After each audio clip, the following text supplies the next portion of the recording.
everyone, welcome to Knowledge of Law. In this video, we talk about Domestic Violence Act 2005.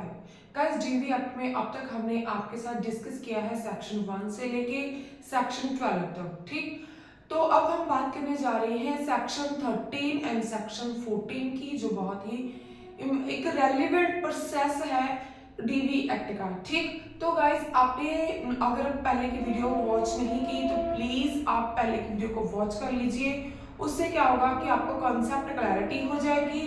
तो अगर आपने पहले की वीडियो वॉच की है, वेल एंड गुड, आपको इससे क्या होगा, कॉन्सेप्ट क्लैरिटी बहुत अच्छे से होगी। तो now let's start this video. Guys, इसमें देखिए हम क्या करने जा रहे हैं। इसमें डीवी एक्ट में in this sessions only talk about two sections, section 13 and section 14। Guys, अगर आपने लास्ट वाली वीडियो देखी होगी तो उसमें हमने बात की थी कि सेक्शन 12 की, उसमें क्या था कि आप क्या क्या रेमेडी ले सकते हैं। कस्टडी के ऑर्डर भी आप ले सकते हैं, मॉनेटरी रिलीफ भी आप ले सकते हैं, ठीक। तो मॉनेटरी रिलीफ मींस ऑर्डर की मतलब एम और ओ लिख दिया। मॉनेटरी रिलीफ के ऑर्डर भी ले सकते हो, रेसिडेंस के भी आप ऑर्डर करवा सकते हो, ठीक। तो इसमें क्या है कि इस चीजों को आपको क्लेम मिल जा, आप कर सकते हो। बच्चे की कस्टडी को लेके मॉनेटरी की मेरे पास कोई भी मेंटेनेंस का नहीं है, मुझे रेजिडेंस नहीं है, या फिर कुछ और अदर्स भी थे, ठीक, आप उसको देख सकते हैं। तो गाइस, यही चीजें थी हमारे सेक्शन 12 में कि जो भी हमारी विक्टिम होती थी, मान लो कि कोई लेडी है, ठीक, ये कोई लेडी है, इसने क्या किया है कि इसके साथ कोई भी डोमेस्टिक राइट का वायलेशन हुआ है, डोमेस्टिक राइट का वायलेशन हुआ है, ठीक।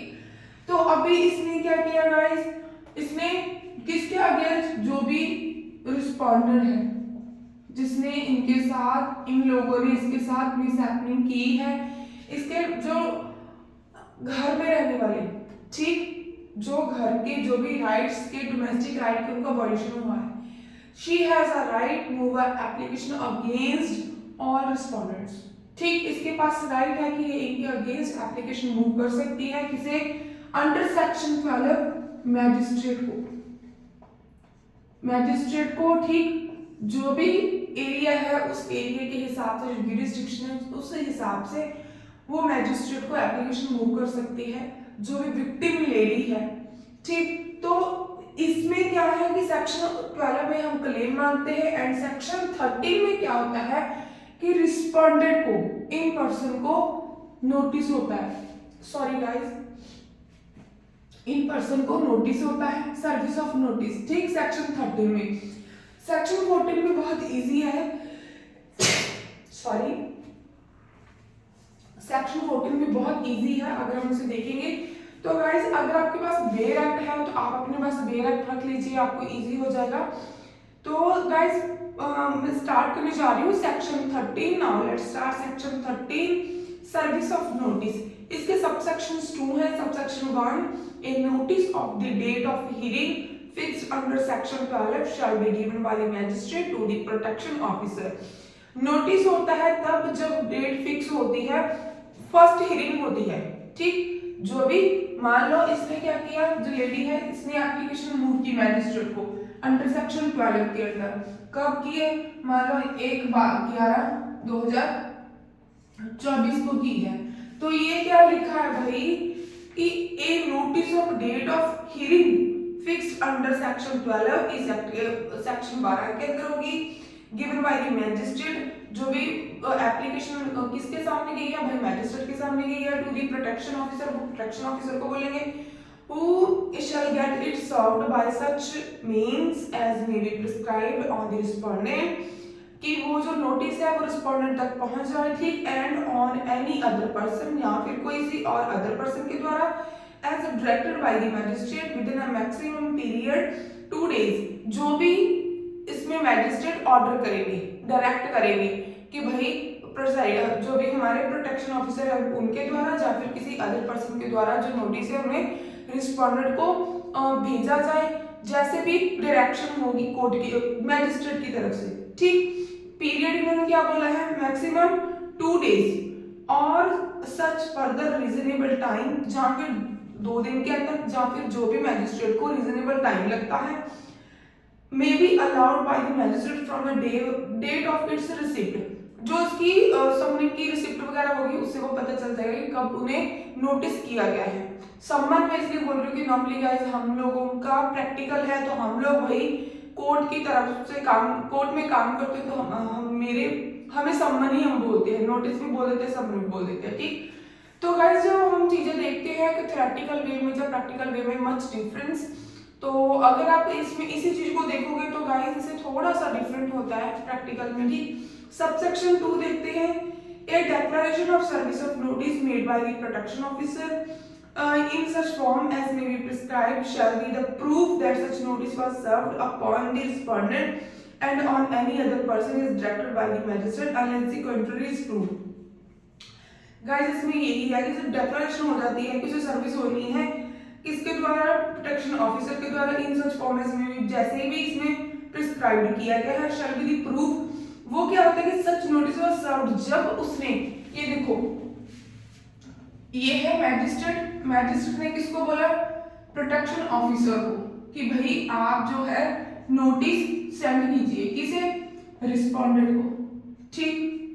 रिस्पोंडेंट को जब भी इसके घर पर, जहाँ एक है दो है जितने भी रिस्पोंडेंट है, जब भी जहां भी जो इनका एड्रेस होगा वहां पर कोर्ट की तरफ से नोटिस जाता है। जब भी वो रिसीव्ड करते हो तो गाइस नीचे अपने सिग्नेचर करते हैं एंड जो प्रिजाइडिंग ऑफिसर होता है वो भी ये भी देखते हैं कि किसके सामने उन्होंने ये जो नोटिस वगैरह दिया है, ठीक। रिसीविंग सिग्नेचर ऑलवेज होते हैं, तो तभी लिख देते हैं कि हाँ जी ऐसे ऐसे हम लोग गए थे और कौन मेंबर थे, जो तो रिस्पोंडेंट थे, अगर वो सेम रिस्पोंडेंट ने नोटिस रिसीव्ड किया है फिर तो बोल देंगे कि भाई इसने किया है, अगर नहीं तो भाई जो भी उसके फैमिली मेंबर्स होंगे तब भी इसमें लिख देते हैं, ठीक। ये रिपोर्ट आती है तब पता चल जाता है कि हाँ भाई किसने जो नोटिस था, जो समन था, रिसीव किया है। तो गाइस इसमें ये फिर वो प्रूफ हो जाता है कि हाँ जी उन्होंने जो नोटिस है वो रिसीव कर लिया है, उन्हें नोटिस हो गया है कि हमारे अगेंस्ट एप्लीकेशन मूव हुई है डोमेस्टिक वायलेंस की, ठीक। तो उन्हें कोर्ट में फिर बुलाया जाता है। इसी यही एक पर्पस होता है नोटिस का कि आपको कोर्ट बुलाती है कि भाई आप आइए, आपके अगेंस्ट ये वाली एप्लीकेशन मूव हुई है और आके आप इस चीज का आंसर दीजिए, that's it. Now let's start section 14। Section 14 में क्या बात हो रही है, काउंसलिंग की। काउंसलिंग के नाम से पता चल रहा है काउंसलिंग का मीनिंग क्या होता है कि एक पर्सन, जैसे मैं हूं, मान लो आपको काउंसिल कर रही हूँ, काउंसलिंग आपके साथ कोई मान लो, चलो मान लो ये वाली लेडी है, ठीक। जब इसने मैजिस्ट्रेट के सामने अंडर सेक्शन 12 की एप्लीकेशन मूव की, उसके बाद क्या है कि इस लेडी को अंडर सेक्शन 14 में समझाया जा रहा है, क्या क्या समझाया जा रहा है कि भाई आपके साथ क्या हुआ है, कैसे हुआ है। अगर आप दोनों पार्टीज, ठीक, रिस्पोंडेंट और जो लेडी विक्टिम भी, कि अगर आप चाहते हो दोबारा से एक दूसरे के साथ रहना, आप रह सकते हो, जो आपके साथ दोबारा ऐसा नहीं होगा जो आपने अभी क्लेम किया है कि हाँ मुझे रिलीफ मांगा है कि मेरे साथ ये डोमेस्टिक राइट्स का वायलेशन हुआ है। तो यही कोर्ट का फर्स्ट पर्पस यही होता है कि भाई किसी को अगर उनका ऐसे ही घर आगे चल पाए तो वेल एंड गुड, ठीक। इसमें थोड़ा सा मैं बेल लैंग्वेज आपके साथ शेयर कर देती हूँ। Section 14, subsection 1, the magistrate may at any stage of the proceeding under this act direct the respondent or the aggrieved person either single or jointly। इसमें क्या बोला कि जो मैजिस्ट्रेट ऑर्डर होते हैं भाई जिनके सामने हम एप्लीकेशन लगाते हैं किसी भी स्टेज के ऊपर, जो आपकी प्रोसीडिंग चल रही है, एनी स्टेज ऑफ प्रोसीडिंग, ठीक, वहां पर क्या कर सकते हैं, डायरेक्ट कर सकते हैं रिस्पोंडेंट को, और जब अग्रीव्ड पार्टी जा तो अकेले रिस्पोंडेंट को बोल सकते हैं, ठीक। हाँ उस पहले उनको समझा दिया, जहां फिर अग्रीव्ड पर्सन जो विक्टिम है, यहाँ फिर क्या करते हैं दोनों को साथ में समझा देते हैं कि भाई आपकी कितनी लाइफ पड़ी है, आपके कितने बच्चे हैं। मैजिस्ट्रेट क्या करता है, पूछते हैं भाई आपके कितने बच्चे हैं, एक बच्चा है, जब दो बच्चे हैं, बेटा बेटी है, जो अकेली बेटी है, जो बेटा है, तो भाई चलो ठीक है आप कहाँ पर रहती हो, लेडी को भी पूछा जाता है कि हाँ मैं अपने मायके में रहती हूँ, मेरे पास कोई इनकम सोर्स नहीं है, या फिर बच्चे की आगे, अब बच्चे की भी एज हो रही है, स्कूल में डालना है, बहुत सारी बातें होती है बस। तो वहां पर क्या होता है, यही चीज एक मैजिस्ट्रेट की एक कोशिश होती है कि हाँ अगर ऐसे ही उनको समझा दिया जाता है कि हाँ, अगर रिस्पोंडेंट को भी, चाहे वो उसका हस्बैंड हो, फादर इन लॉ हो, मदर इन लॉ हो, चाहे या फिर उसकी खुद की फैमिली हो भी, अगर आपने आज के बाद ऐसे किया तो फिर दोबारा से आपको प्रॉब्लम होगी होगी ना, आप दोबारा से ऐसा नहीं करोगे, ठीक। मीन्स उन दोनों को एक समझाया जाता है, उनको काउंसलिंग दी जाती है, चाहे ज्वाइंटली भी, चाहे वो सिंगल सिंगल रिस्पोंडेंट को अलग से और जो हमारी विक्टिम है उसको अलग से, ठीक। तो इसमें क्या है, इधर jointly to undergo counselling with any member of the service provider who possess with such qualification and experience in counseling as may be prescribed। जो उनकी काउंसलिंग करेगा ना गाइस, वो कौन होगा, कोई एक्सपीरियंस पर्सन होगा एंड उसकी क्वालिफिकेशन अच्छी होगी। एक्सपीरियंस ये नहीं कि जो कोई भी पर्सन आज ही जाओ उसे भाई 2-3 महीने हुए अपॉइंट हुए तो उसको नहीं, एक अच्छा तजर्बेकार जिसे पता हो कि घर के मामलों में कैसे बातचीत करनी है, उसका अच्छा एक्सपीरियंस है, उसने बहुत सारे मसले ऐसे फेस किए हों, उसी पर्सन को बिठाया जाता है, ठीक। तो now let talk about section 14 subsection 2। इसमें क्या बोला गया है, where the magistrate has issued any direction under subsection 1 he shall fix the next date of hearing of the case within a period not exceeding 2 months। अगर magistrate को ऐसा लगता है कि काउंसलिंग जो भी है भाई उसको मैजिस्ट्रेट है इशू, वो डायरेक्शन देते हैं किसमें, सबसेक्शन 1 में, कि इनकी काउंसलिंग होनी चाहिए। ही शैल फिक्स द नेक्स्ट डेट, जो भी नेक्स्ट डेट होगी उस केस की, मींस कितना टाइम पीरियड, 2 महीने से 2 मंथ से ज्यादा का टाइम नहीं, डेट नहीं डालेंगे, ठीक। तो इसमें यही था। अगर आपको वीडियो अच्छी लगती है, हमारे एफर्ट्स अच्छे लगते हैं, प्लीज गाइस वीडियो को लाइक कीजिए, चैनल को सब्सक्राइब कीजिए, अपने फ्रेंड्स के साथ शेयर कीजिए। अगर आपको कोई भी डाउट है तो प्लीज आप हमें नीचे कमेंट कर सकते हैं, या फिर आप चाहते हो कि हम आपको कोई और आपका आप पढ़ना चाहते हो कोई लॉ, तो प्लीज आप हमें कमेंट बताइए नीचे, हम ट्राई करेंगे कि आपके साथ वो भी शेयर करें। Thank you so much.